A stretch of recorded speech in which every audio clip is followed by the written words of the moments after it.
Good evening, morning, afternoon. I don't know what time zone you're on when you're listening to this, but it's evening for me and Alan. How you doing, Alan? Not too bad, not too bad. Excited. World Baseball Classic coming up, so getting into the baseball mood. I cannot wait. Spring training's on. How are you feeling about it? How's it been? How's it been going? It's all been good. Sorry, I meant to start with welcome to back to a Brit Does Baseball Does podcast. I completely Oh, forgot the forget it. title of the We're just podcast. we're just too excited to get into this episode, man. We are too excited. We're coming at you with an interview episode. We enjoy doing these, and with the season upon us, we're a couple of weeks away from opening day. We got the WBC first, but we're in spring training at the moment, and this gentleman's been very gracious with his time. He's just finished the day working out at the Red Sox training facility, and he's decided to come on here and jump on an interview for 40 minutes or so. Alan, are you ready? I'm ready. Let's bring him in. So, in the Red Sox organization, very, very pleased to welcome Cooper Adams to the podcast. Cooper, welcome. Hey guys, how's it going? I'm grateful to be on here. Thank you so much for coming in. We really appreciate it, taking the time. No, of course. I'm always glad to get on. Just talk with new people and just have a blast. So Great. Yeah. So how's the day been? How's spring training been? it's good. It's hot here in Florida. It's definitely a change of pace. I'm in Maryland, so it's like a little bit more up north. It's kind of cold right now. And then I know when we go to affiliates, it's going to be freezing cold. So it's kind of nice to be in the warmth for a little bit of time, even if it's just a couple months. So always nice. Nice. Are you starting to ramp up now? Bullpens, getting into game action? Yeah, we've been throwing lives for I think a couple weeks now. So I think this week I think I have two lives set up. So just getting back into it, making sure the arm stays in good shape and body stays in good shape, and get ourselves ready for the season. Nice. And right before we get into kind of the interview proper, obviously you do the live bullpens against the hitters. Am I correct in that?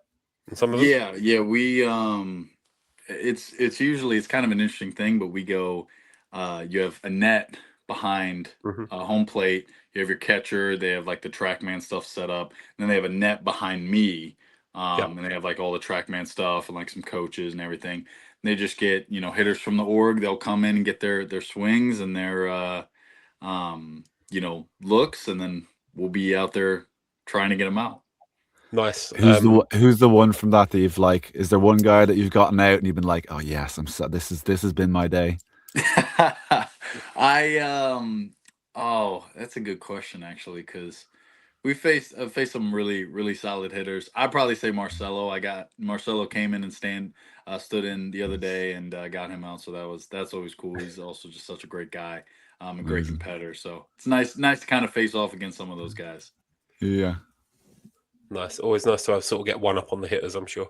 Yeah, always is. Not that you'd ever rub it in their face or anything. Well, yeah, you got to take your wins when you get them. Yeah.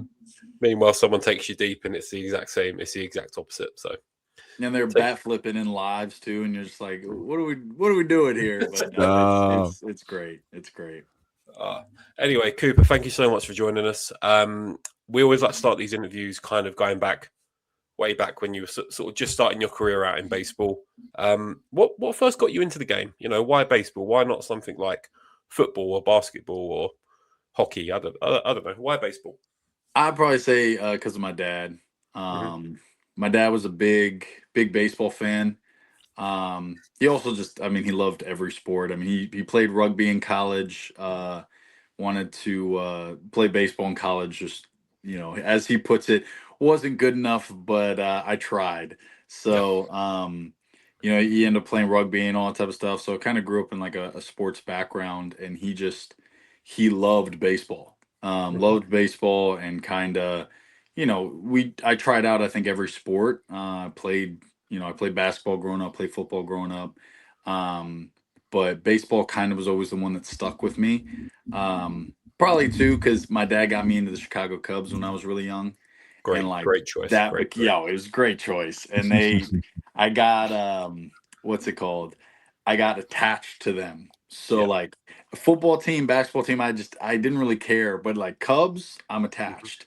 So kind of just fell in love with them, and then I also fell in love with just I'd go to the field, we'd be playing t-ball, and I'm taking everything seriously and all that, but I loved getting dirty. I would love like sliding into bases and diving out for my dad would throw balls up in the air and I go diving for them and trying to catch them and stuff like that. So I just like loved the game, and it just kind of stuck throughout my life.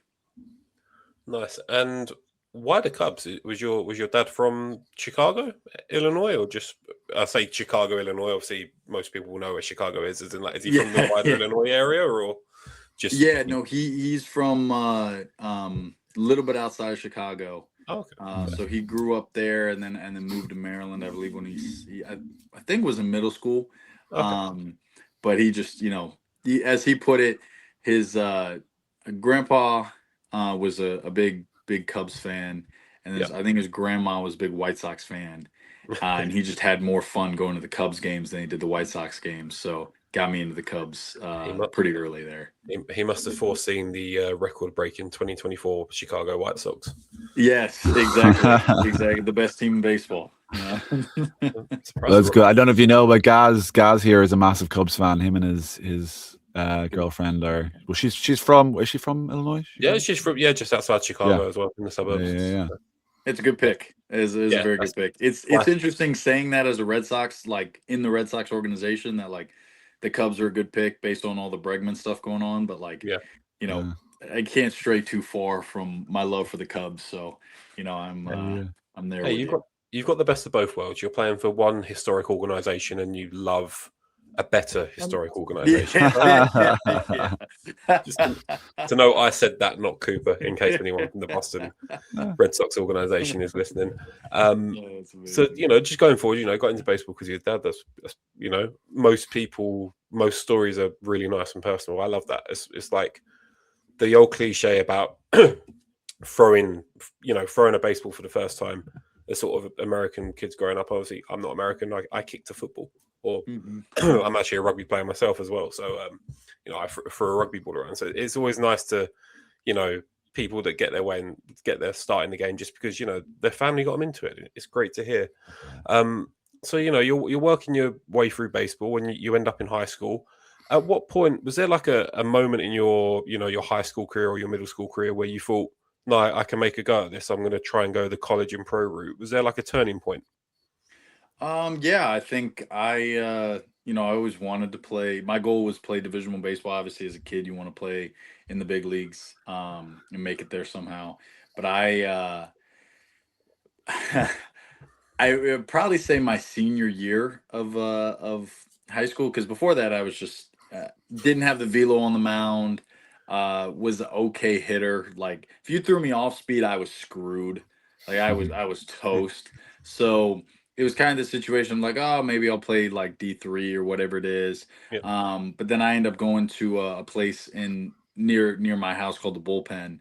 Kind of learned, hey, like you have the ability to throw hard, you just are not doing it well.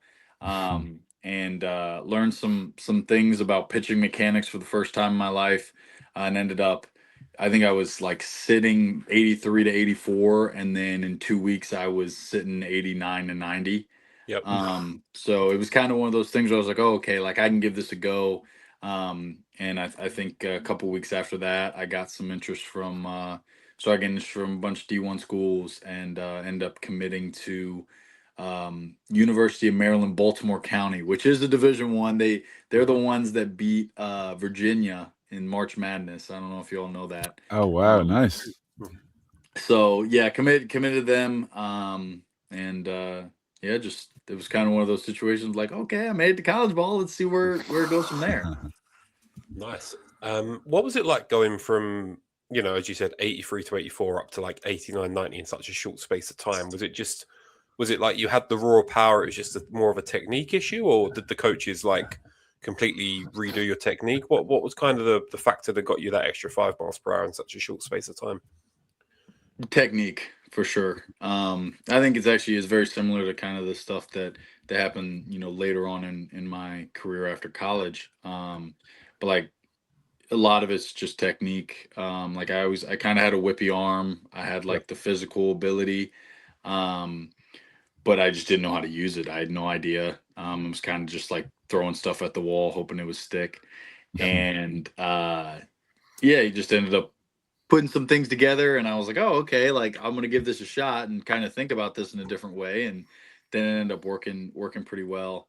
And yeah, it was pretty cool. I remember throwing a pen at the bullpen, and which is an interesting way to put it, but a bullpen at the bullpen.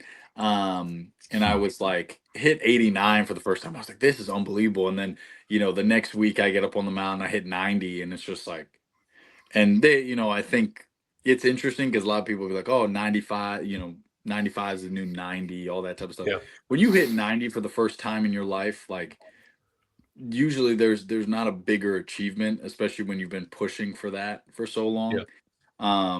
So yeah, I felt like I was on top of the world when that started happening. Nice. I think 90 feels like the threshold. Like I know they say like everyone's getting faster and faster, but 90 in my head has always been the threshold of if they're throwing above 90, they've got velo. Anyone that throws below 90 better have a great change up like Carl Hendricks. Otherwise, you're not getting Yes. anywhere near the major leagues. Yes. So I'm so glad you said that 90 because that's the number I had in my head as well. What a coincidence. So, you get through your college career and we come, I know you transferred to Mount St. Mary's. You come to kind of the end of your 5 years of college. Were there any indications, were there any teams interested in you for that year's draft? Or had anyone sort of reached out and, put a little feeler out there for you? It's actually kind of a funny story, but I didn't have much interest going into my senior year. Did well. Like I started working with tread, got some upped my velo just a little bit. So I'd go into the year and I'd start off actually pretty well. Have a really good game against University of Pittsburgh. And then we come in, we're playing conferences, and the guy I was pitching against in my first conference series was Matt Duffy, who was the Red Sox fourth round pick in that year's draft. And so we're going, me and Duffy are going head to head. And, I think Duffy went 8 innings, 8 strikeouts.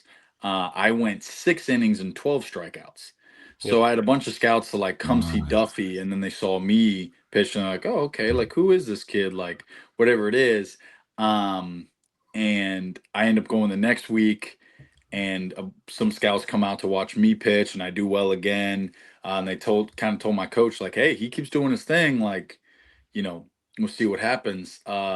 I didn't keep doing my thing. I kind of fell off a little bit, just like body started getting fatigued. I ended up throwing the week after I faced Duffy, I threw 130 something pitches. So that was not the best for my arm's recovery. But yeah, just my dad always says it's the best thing that ever happened, but like definitely fell off a little bit at the end of the year. And it was kind of this realization of like, oh, okay, like I'm probably not going to get drafted. And, if I want to play baseball, I gotta make some changes. Nice. And why, sorry, on that, why did he say it was the best thing that ever happened? Just because for me, when the draft happened, and I didn't get drafted, it led to I had the coach at Tread at the time, and he kind of told me, he's like, listen, Coop, like I think if you give up right now, it will be one of the like biggest regrets you've ever had. I threw a pen, at like this summer, like pro day pen at Tread, and like ended up sitting higher than I'd have and all season, and was like, doing really well. And I only made like a couple adjustments while I was at Tread. And like my coach was like, hey, we can make some serious adjustments here. And like, I think you can be a guy that, hits a lot higher than 93, 94, or whatever it is. And just kind of go from there and probably get a spot.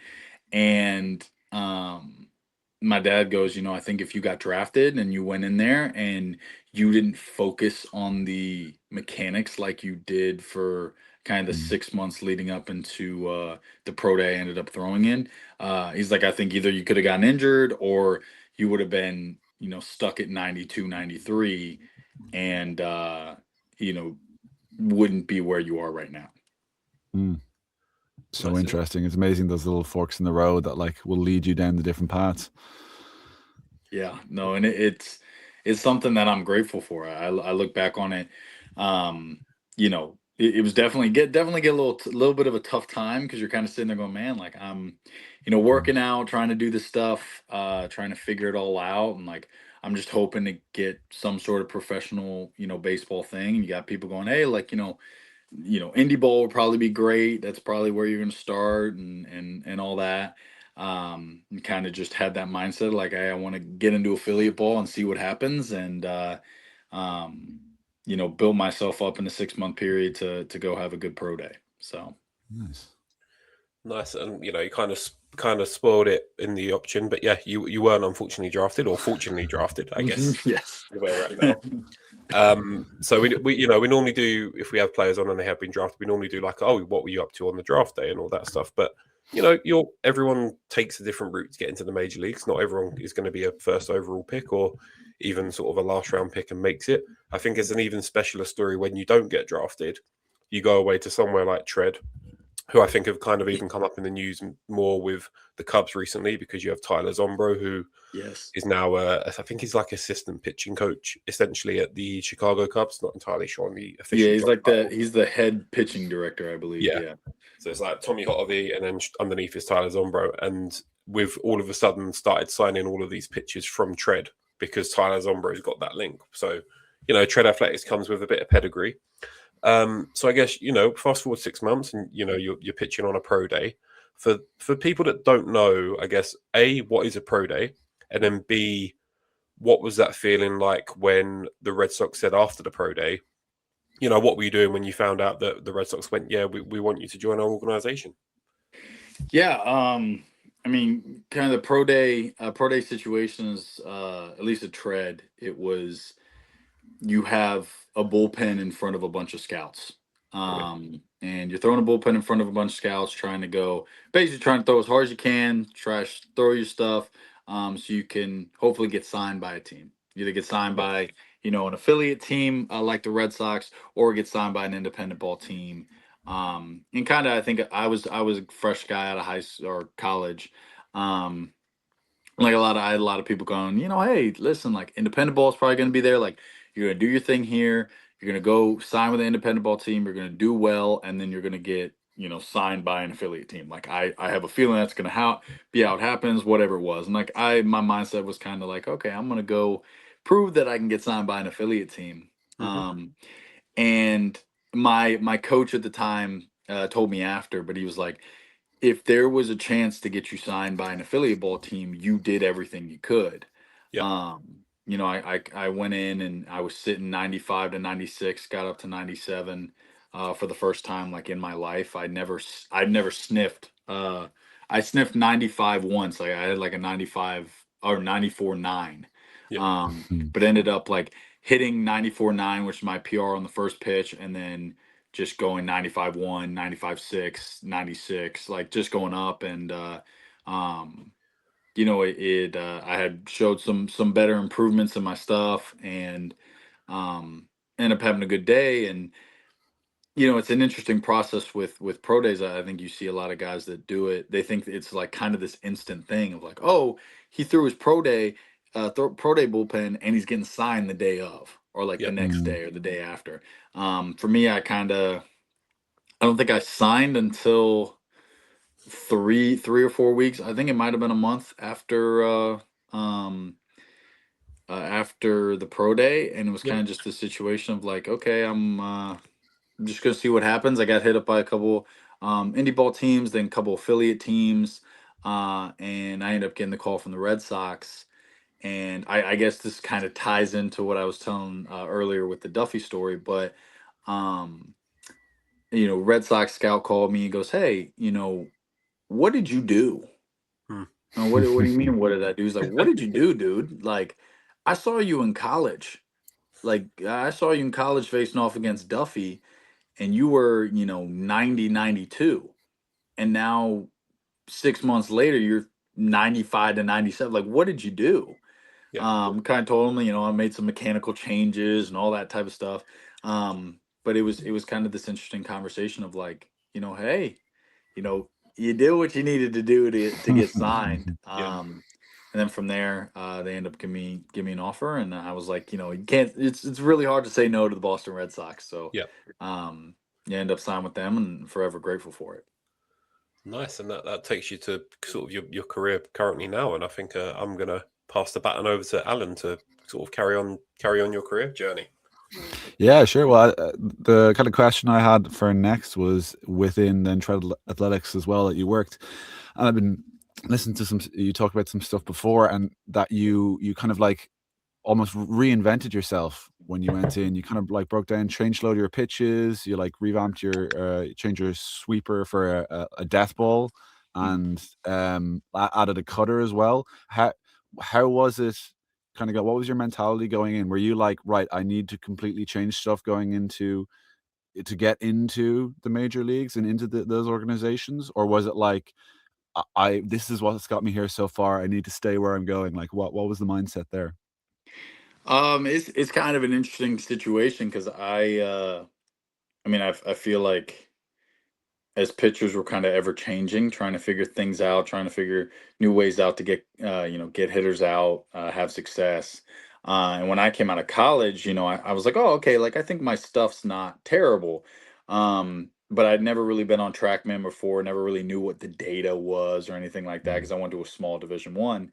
And I get to tread, and they're like, "Hey, yeah, your changeup's not as good as you think it is. This like little like slider thing isn't as good as you think it is. So like, kind of, let's go revamp this stuff. Like, we're gonna start throwing this new changeup, and we're gonna start throwing a sweeper now." So I went into pro day with that. I was like, "Oh, I got a fastball, I got this two seam, and then a changeup and a sweeper." And I think I got signed, and I went into my first year, and I'm like, oh, okay, like we're in a good place. Like I have this good changeup, I have a good sweeper, whatever it is. And then I kind of realized as I got through the season, it was like, oh, okay, like the sweeper really isn't the best pitch for me. I had to make some changes to my changeup grip because it was like everything was very inconsistent. And I'm grateful for the Red Sox because they gave me the time to continue to develop and like really push for that development, because I think my first year was this situation of like, oh, okay, i'm I'm trying to figure myself out as a pitcher again because I'm learning all these new pitches, and I'm struggling, but then also not doing terrible. um so I'm just trying to mix things up, and I get to halfway through the season and was like, "Hey, listen, like the sweeper's not bad. We're gonna add a cutter in because I think you can do pretty well." And then I ended up figuring out like a new changeup, like kind of the split changeup grip that like Mm. Kevin Gosman throws. And things started clicking a little bit, and I'm like, "Oh, okay." Like I'm starting to pick things up, and then my tread coach at the time was like, "Hey, I think you would actually benefit from throwing a death ball." Because I think from where my arm slot was, it was similar to Kumar Rocker, and he was Mm. like, "Dude, you could pull this off, and I think it'd be a great pitch." Um, so I ended that first year just going, "All right, well, I got this new cutter, I got this new changeup.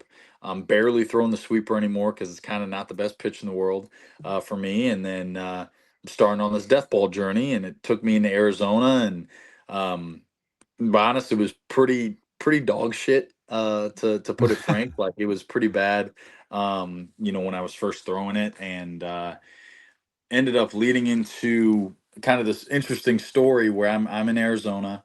I'm done throwing. I'm Mm. finished up, and it's our last day in Arizona, and our coach, who is now at Loyola Marymount College in California, Sean Isaac, he comes up to the group, the Red Sox group, and goes, "Hey, does anyone want to throw a pen before they leave?" And like Mm. he's kind of being sarcastic because he's like, "We've been doing all these pens and all this type of stuff, throughout this entire time in Arizona." And he's thinking these guys don't want to do pens; they just want to go home and relax. And I kind of raised my hand. I'm like, "I want to do a pen." And he's like, "Are you serious? Like, the fuck are you talking about? Are you serious here?" And I'm like, "Yeah, man, like I want to throw a pen because I feel like I'm getting close to this death ball." And we start throwing the pen, and he goes, "Hey, Coop, I don't know if you've ever tried this before, but I was spiking my curveball, and he goes, "With your spike finger, dig in to the ball." And I was like, Mm. "Oh, okay, I'll give it a shot." And then boom, I started like getting the ball to go straight down, and I was throwing it with harder velo, and I'm like, "Ooh, I might be onto something here." So it then led to this thing where it, led into my second year where I was able to pick that pitch up, get in a good place, and have success with it. That's amazing, and it's like when you're developing these pitches as well. Do some click faster than others, and how? Because is it obviously we don't have the same experience with baseball. We play over here, but we're at like 12-year-old level compared to you guys. We're just doing it for fun here. But like, is it something that you kind of like the mechanics and you have the basic idea, and once you can get it kind of in a day, and then it's just then honing it from there, or is it something that you're developing over months? It's definitely, I think a month thing. Okay, At least yeah, mechanics wise, you're working on stuff every day to try and keep your mechanics where they need to be. Obviously, there's different things that go on that put your body in different places, so you got to like be cognizant of that. But even pitch wise, it I feel like it depends on the pitch. Like mm, my cutter, I picked up in 2 seconds, but it's because I kind of threw the same grip in college. mm, And so they just put it in my hand, and like I knew how to do it already. So I ended up having success with that pretty quick. Where like the death ball took me 3 or 4 months to really like get in, because mhm, I'm sitting there going, okay, well, I'm trying everything, throwing stuff at the wall in bullpens, getting TrackMan reports. I'm throwing stuff in game. And it's just like, all right, this isn't comfortable. I'm not throwing this hard. It's not getting any depth. Like, I just scrap this pitch and try and go back to the sweeper? Like, what do I do? Um, but yeah, you just kind of go through it every day. Whenever you get a chance to throw a pen or even in game, and just go, hey, okay, like I'm gonna work on this pitch, like figure new ways out, like see if it's a grip change. Like like I said earlier, it's like figuring out, hey, maybe I need to add some pressure to my spike finger, and like do all these mm. different things to try and throw better. And that was something that worked for me there. And I mean, right now I'm adding a sweeper back in, and I'm kind of going through the same process of like, you know, hey, what do I do for like this? Like, do I am I add more pressure to my spike finger? Am I taking the spike finger off? Like, what's going to make it move better? What's going to make me be able to throw it harder? Whatever it is. Mm. So it's definitely just a full on process, and I think it just is a thing every day that you got to continue to focus on. Absolutely, absolutely. And another thing that I heard you say that I found really interesting was when we think of kind of MLB players, and they have such control over the baseball and position throwing, but something that the Boston organization, I think it was the Boston organization, said to you was like, throw it down the middle. You're gonna have like movement either way, so like throw it down the middle and like kind of let it move. Is that something that they would be telling you from high school upwards, or is this something you just heard at Boston? It definitely was something I learned a little bit more with Boston, was just like, hey, you know, kind of aim down the middle and let your stuff play. And it's an interesting thing. I think when you get to when I was in the lower levels of the minors, it was like, hey, like, your stuff's good. You just got to figure out where to start it, and the best way to start it is usually down the middle, just to try and go. I think it's interesting as you go up through the minors, and I think philosophies change. Like that was a big philosophy with us a couple years ago, and like now it's a different philosophy. But like I kept very similar with certain things, like, oh, okay, like I'm gonna throw certain pitches down the middle, but then kind of learned as I got up to double A last year, like, oh, okay, like I need to actually not necessarily place pitches, but start a pitch in a different place. Mm, Like, I was struggling with getting lefties, with walking lefties. And it was like, oh, okay, like I'm starting the pitch down the middle, but my fastball has a lot of run. So it's just running out of the zone. So I need to start my fastball a little bit more in on a lefty, and like kind of backdoor it a little bit more. And it's like, oh, now I'm having success because I'm backdooring, fastballs, getting guys to kind of give up on it. And then on that side, like being able to start a cutter in off that same kind of tunnel, stuff like that. So I think you just learn things as you go of like, oh, okay, like there's definitely parts to throwing things down the middle and starting it there. And there's also, I think, as you go on, going, all right, like, how can I tunnel my pitches? How can I, put myself in the best position to succeed and give the hitter the most uncomfortable at bat they possibly can have. That's what you're going for. You want to mess with every hitter that you got up there. Um, Yes. Now talking about, we've heard you talk, which I find super interesting, about post baseball, and you kind of like I've heard you talk about how you kind of understand this is going to end someday. Now, as we said before, hopefully it's not going to be. It's going to be another 15 years, and you're going to have a long career. We hope that for you. But talk us through it. Because you're thinking of it, which I think is amazing and incredibly mature and thoughtful. What do you have an idea? Do you want to kind of like stay within baseball and work? Is it like in coaching or managing, or do you have another passion that you're going to go into? Yeah, it's definitely an interesting question. I've put some thought into it, because I think it's always interesting to have the thoughts about it and make sure it's like, oh, okay, I'm not just thinking baseball is going to be there forever, because unfortunately, like, it's just not the case. No, I definitely have a lot of different interests outside of baseball. I mean, I would love to stay around the game. I just, I think part of me believes that I have to take a little bit of a step away from the game, do something different. I think I've done baseball my entire life. So, I'm very interested in investing, very interested in like the real estate, stuff like that. Always been kind of a little bit business minded. So, trying to do different ventures outside of baseball, but, I've also kind of had this mindset of like, okay, I want to do some stuff outside of baseball, but I also want to still stick around the game just because it's a game that I love and that I just have so much fun being a part of. Nice, it's amazing. Well, it's great to hear. Well, like you said, we hope that's for way down the road, way down Yes, the road. yes, that is the hope. That is the hope. Yeah, but we will pass it back to Gaz now. Yeah, I got just like one thing I noticed in your career. So you were a starter in college, and then you sort of transitioned to a reliever as you sort of come up through the. I know you started a couple of games when you first got to Greenville, which is the high A affiliate of the Boston Red Sox. Mhm. I only know that mainly because I think the coach there. I'm not sure if he was the coach in 24, but he was a British coach. Oh yeah, Uh, he was the coach there 25, but not 24. okay. So, but obviously you became acquainted with him last year. Yes. His name is going to escape me, and it's really bad. Liam Carroll. That's the one. Liam Carroll is an Yes. ex GB manager.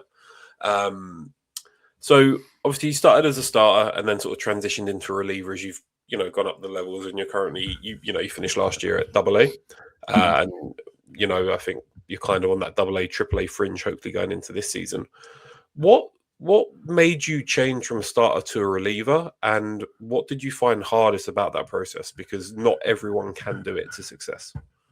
Yeah, it's kind of a thing the organization talked to me about of just like, hey, we believe we can get more out of your velo and also just your stuff in general in a reliever type setting. And that kind of was just in the mindset like, hey, whatever keeps me around, I could care less. Yep. And I think gave me the opportunity to kind of just go be a little bit more of a psychopath on the mound. Like I have a little bit of that tendency. Everybody likes to call me just kind of like energy. I have a lot of energy.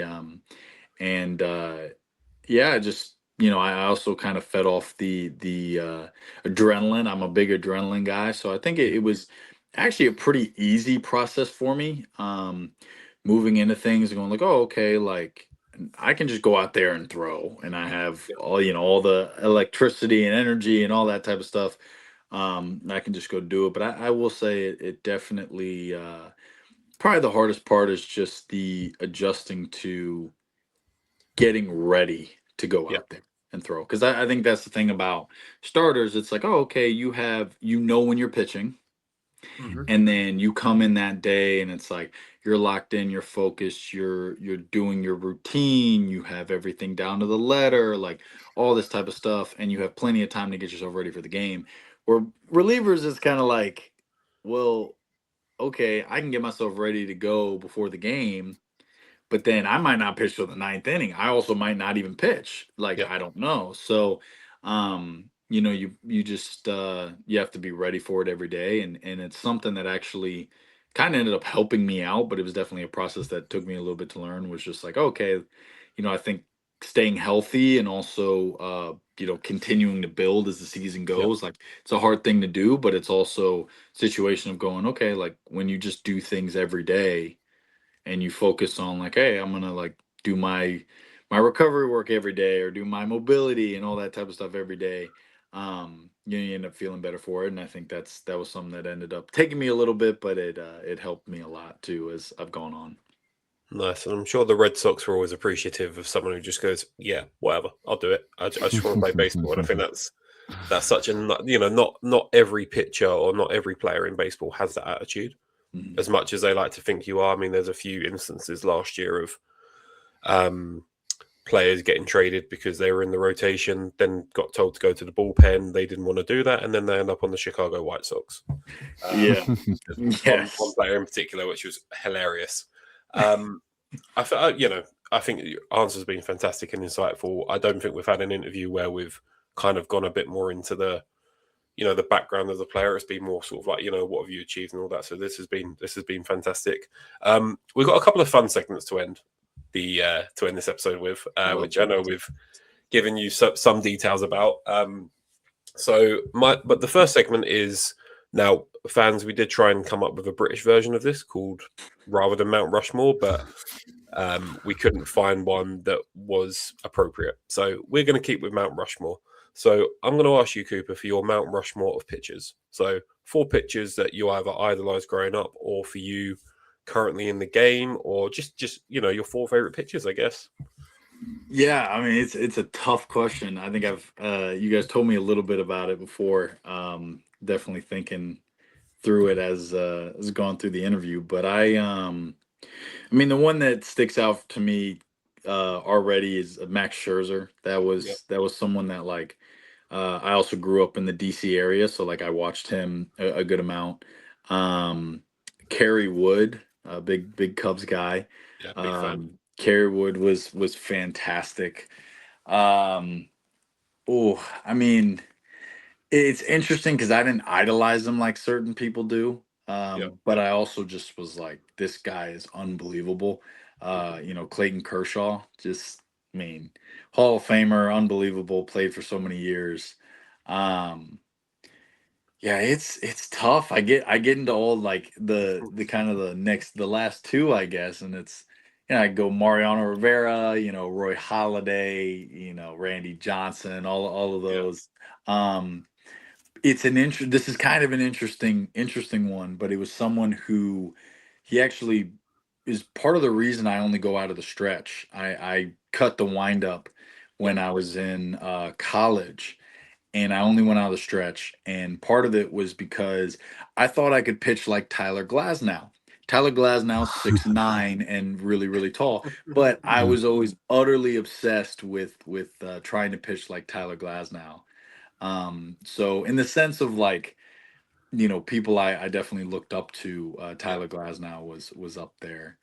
Um, and I mean, this is another interesting one. I don't think a lot of people be like, oh, Mount Rushmore or whatever it is, but I think the fire that this person had on the mound, and the intensity and kind of the competitiveness that he had on the mound, was like second to none, and I loved it as a kid.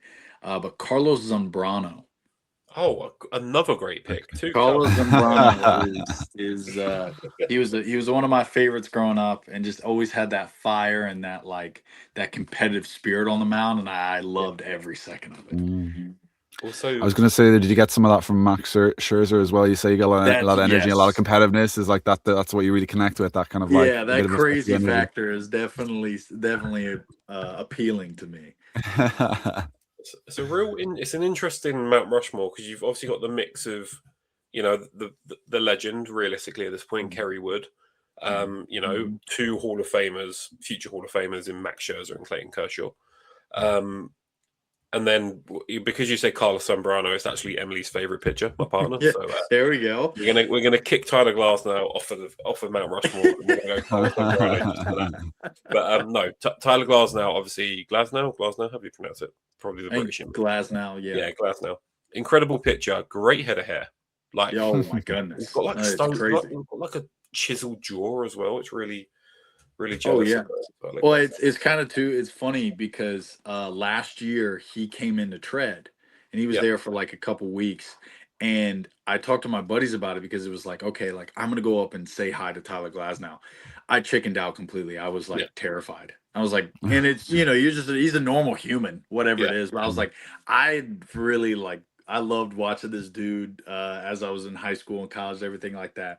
So seeing him in person, he has long head of hair, just like he looks like he's a genetic masterpiece basically. He's like 6'8", got that hair. You're like, goodness. But yeah, I was absolutely terrified to go up and say hello. So hopefully I get the chance at some point to say hello and talk shop. But no, he's good pitcher, really good pitcher. Hopefully, when you're beating him on the mound for the Red Sox against that is the hope. That is 100% the hope. It would be fantastic.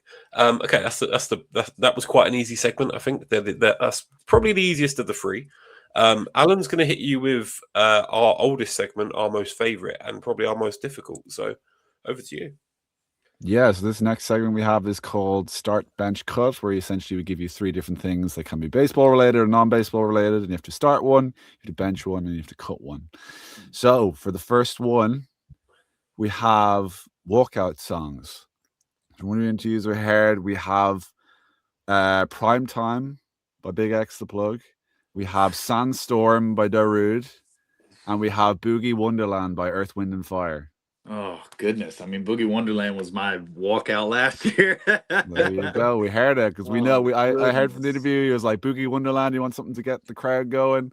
Sandstorm was Koji Ohura. Got like again another crowd line, and then the one you're thinking about, Big X the Plug. Primetime is fantastic. I listen to that a lot. Oh, it's interesting in the sense of like walkouts though. I think if I'm which personally now it's definitely changed watching the Uehara stuff. Like, oh, that is such a perfect walkout. But I'd probably go. I'm gonna start Sandstorm. I'm gonna bench Boogie Wonderland. I think I'm gonna cut Primetime. But Primetime is that thing gets me going. I think that's a perfect walkout song too. So it's tough. I know it was a hard one. These are ones you all said you wanted to use before, so it was we're putting you on the spot here, but that's good. Going with the Uehara. No kid there. Yeah. And then the next one we have the slightly non-baseball one. We know you like to play a bit of video games. And we have another three that we know you like, but you have to choose one. We have MLB The Show, Rainbow Six Siege, and Fortnite. What are the three you're going to go for? Goodness. It's funny because I'm playing probably actually when I get off this call, I'm going to get on Siege and play with a bunch of the guys in the Red Sox org. So right now I'm starting Siege completely. Nice. I've been on a big Siege grind. Oh man, that's tough. That's really tough. You gotta wonder, do you want to get on the cover of MLB The Show someday? They can't come back and have the clip. Fantastic. Like, you can't come back and be like, he said he wanted to cut us. Yeah, he said he's cutting us, so we're not gonna put him on. Oh man, that is tough. Because it's interesting with MLB The Show. I love the game. I'm also a big I like making a lot of created players and putting them in franchises and doing like a fantasy draft and just running it. Just running against the CPU as hard as it possibly can and seeing if I can how many wins I can go and see if I can win the World Series. But I really do. I think I got to go bench MLB The Show and cut Fortnite. I think I can go without Fortnite. It's fantastic though. That game is. I play with my best friend all the time, so that's a tough one. Wow, give me the two good ones so far. And no, we can't use hard ones. We don't mess around here. We don't mess around. But some great answers. I think we would have forgiven you if you said that because you're kind of living the MLB The Show in real life, so you could have got away with it. But good to hear that you put it in just as a bench. Most Yeah, definitely. that's the two we have for that. Thank you. Some great answers there. Oof, those are two tough ones. Two real tough ones. We're going to end with a little bit of fun, because we've put you on the spot a little bit, and you've been fantastic, and really, we really do appreciate your time. It's only fair, the saying, do unto you as you would love to do unto others. I'm not sure who said that. I'm not even sure if I've got the quote completely right, but this last segment is called Next in the Lineup. So you've led off with a fantastic interview. If you could turn it over to someone involved in the game that you personally know and you can help guarantee his or her presence on this podcast, who would you love to see us interview next, and why would you love to put them on the spot?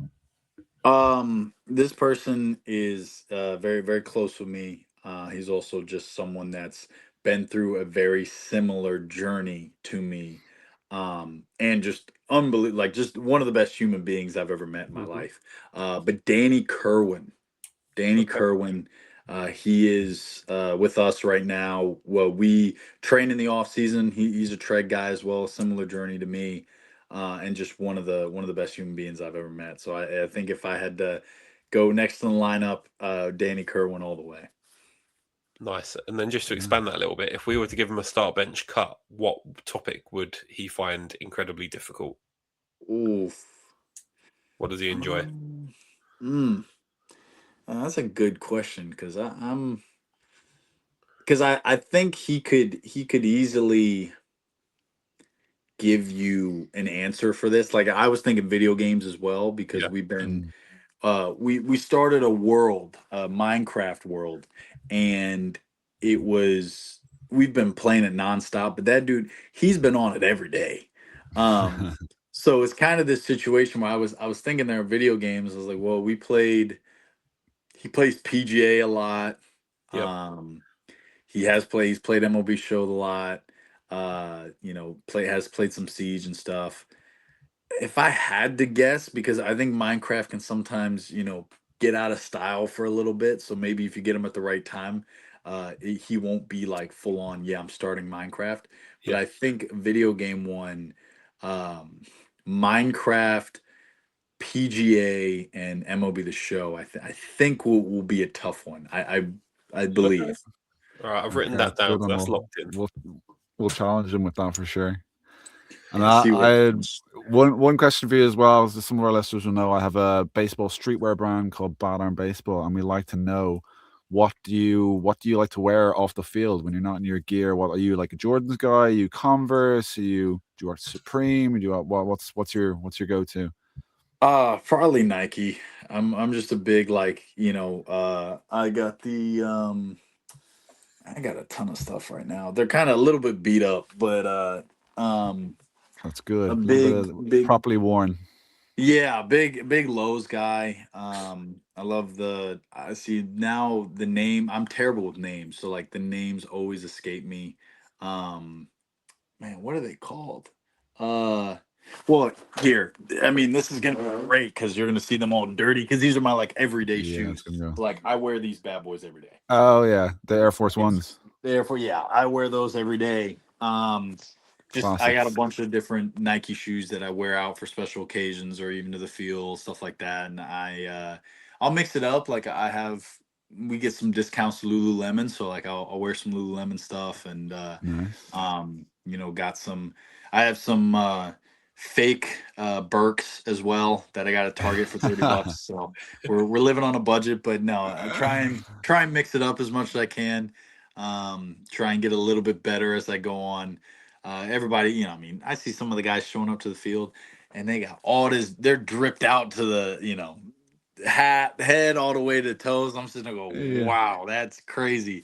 But definitely want to improve on that, see if I can get to that level at some point someday. Nice. Working on the death ball and then working on your drip as well. You gotta go. Yeah, fashion on the outside of things. Love it. I think that's a perfect quote to end on: "Death ball and drip." Yeah, death ball and drip. Cooper, you've been absolutely fantastic. Thank you so much for joining us. As I said at the top to yourself, I didn't say this on air. Is there anyone you'd like to plug with the sort of the closing segments of the recording? Biggest one, I guess, is just say, I'm thankful for my parents and everything that they've done for me, and just obviously, thankful for all the friends and family that I have, and obviously really thankful for you guys spending the time to have me on, and yeah, just hoping for a good year, hoping for everybody to have a great year, and glory be to God, we'll have a great time. I appreciate that. Thank Appreciate you. I you, think brother. that's the first person to have ever shouted out the podcast when he's on the podcast or when they're on the podcast. What a lovely place to end. Cooper, as I said, thank you so much for joining us. All that's left to say is I've been Gaz, Alan's been Alan, Cooper's been fantastic. Catch him in AA or AAA next year. You've been fantastic for listening. Thank you for tuning into this episode of a Brit Does Baseball Does podcast. Still a mouthful. That's not going to change. Thank you and goodbye.